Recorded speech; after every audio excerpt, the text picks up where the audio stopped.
Assalomu alaykum hurmatli hamkorlar. Bugun men sizlarga o'zi jajjigina bo'lishiga qaramasdan juda ham qimmatbaho natija ko'rsatadigan lavanda yog'i haqida va undan olgan natijam bilan bo'lishmoqchiman.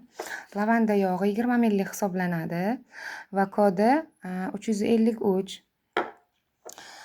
Bu lavanda yog'idan qanday foydalanamiz? Bu lavanda yog'ini bittagina foydali tomoni haqida aytyapman. Juda ham ko'p buni foydali tomonlari.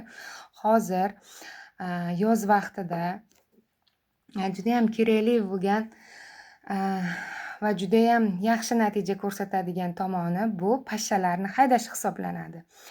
Biz yozgi kunida oromgohlarga, dam olish joylariga borganimizda yoki hovlida yotganimizda juda ham pashshalar bezovta qiladi. Buni faqat pashsha bezovta qiladigan odamlar juda ham yaxshi biladi. Shu sababli bundan shunday foydalanamiz.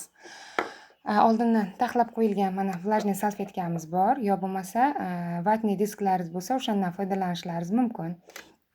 Bunga vlajniy salfetkaga lavanda yog'idan quyib olamiz va buni yotishdan, uxlashdan oldin boshimiz tepasiga qo'yib qo'yamiz. O'shandagina barcha hasharotlar va pashshalarni haydaydi va mazza qilib uxlashimiz mumkin.